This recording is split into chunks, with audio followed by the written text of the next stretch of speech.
Bonjour à tous, je m'appelle Florent Gobard, je travaille au CREPS de Bourgogne-Franche-Comté et je vais être le coordonnateur de tous les cours CREPS. Voilà, c'est moi qui vais vous accompagner et notamment sur l'utilisation de la plateforme Claroline que je vais vous présenter dans ce tuto. Voilà, donc la plateforme Claroline, c'est celle-ci et donc je vais vous la présenter. Vous avez trois onglets. Un onglet accueil, un onglet cours et un onglet les ressources documentaires. Donc on va rester pour l'instant sur l'onglet accueil. Sur l'onglet accueil, vous avez des carrés bleus qu'on appelle des widgets. Donc le tout premier, c'est cette vidéo, c'est comment fonctionne Claroline, c'est ce tuto-là. Facile. Donc c'est une vidéo YouTube, vous pouvez la regarder autant de fois que vous le souhaitez. À côté, vous avez un autre widget qui s'appelle Agenda. Sur l'agenda, vous avez tous les cours CREPS qui sont programmés avec donc les jours, les heures, et vous voyez, il y a marqué cours CREPS en bleu. Si c'est en bleu, ça veut dire qu'il y a un lien. Et si je clique dessus, j'ai un peu plus d'informations, notamment le nom de l'intervenant. Donc pour le cours du 2 mars, qui aura lieu de 10h à 11h55, l'intervenant sera Pierre Idjouadienne. Voilà, donc ça, vous pouvez le faire pour chacun des cours marqués dans l'agenda. On descend un petit peu. Si on descend, on a encore 3 widgets. Le premier, c'est Actu. Pour l'instant, il n'y a rien. En fait, c'est les messages. Via la plateforme Claroline, je vais vous envoyer des messages sur l'actualité. Tous ces messages-là que vous allez recevoir sur vos boîtes mail seront également les uns à la suite des autres sur cette partie Actu. Ensuite, vous avez au milieu, qu'est-ce que le CREPS? Là, je vous ai déposé une petite vidéo qui présente, c'est un clip de présentation du CREPS de Bourgogne-Franche-Comté. Enfin, tout à droite, échange sur le forum. Pour l'instant, il n'y a aucun message, mais je vais mettre en place un forum pour échanger entre vous sur les formations.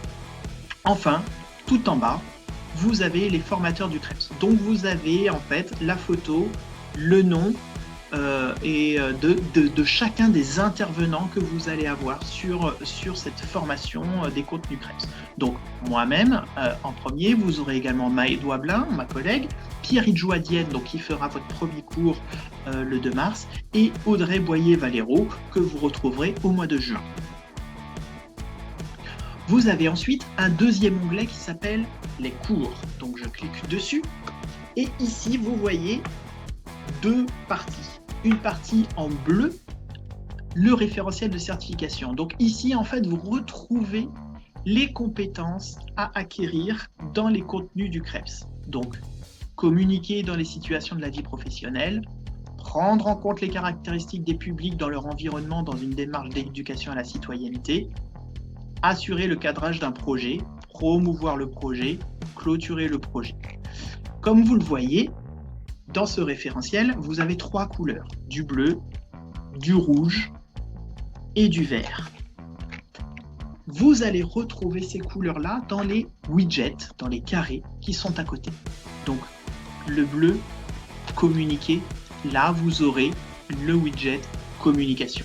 Ça veut dire que dans cette partie-là, vous retrouverez des contenus de cours, vous retrouverez des cours à faire en FOD, vous retrouverez des vidéos qui concernent la communication. 2. Prendre en compte les caractéristiques des publics, c'est du rouge. Donc, dans le widget rouge, vous avez les publics. Donc là, vous allez retrouver quoi? Différents publics. Donc, vous avez un cadre avec des publics. Je lis la petite enfance, l'enfance, l'adolescence, le public adulte, le public senior, le public handicap, le public sport de haut niveau, le public périscolaire, le public fédéral. Vous aurez à côté une petite image, donc là pour l'instant il y a seulement pour la petite enfance et le handicap. Et à côté vous avez badge obtenu. Ça veut dire quoi? Ça veut dire que ça va être des cours qui vont être à faire en ligne, devant votre ordinateur. Donc pour la petite enfance, il y a à peu près 2 heures de travail. Donc en cliquant sur le petit bébé là, je vais arriver sur une nouvelle page où j'aurai un cours à faire. Donc ce cours sur la petite enfance, il y a des contenus en vidéo, il y a des quiz, il y a des documents à lire, Bref, vous allez avancer sur le parcours, on essaiera tous ensemble. Évidemment, il y a une évaluation finale. Sur chacun des cours, vous allez avoir une évaluation finale, un contrôle avec une note à obtenir. Lorsque vous obtiendrez la note suffisante, vous obtiendrez un badge. Et donc, avec ce badge, vous aurez validé le cours, vous pourrez passer à la suite.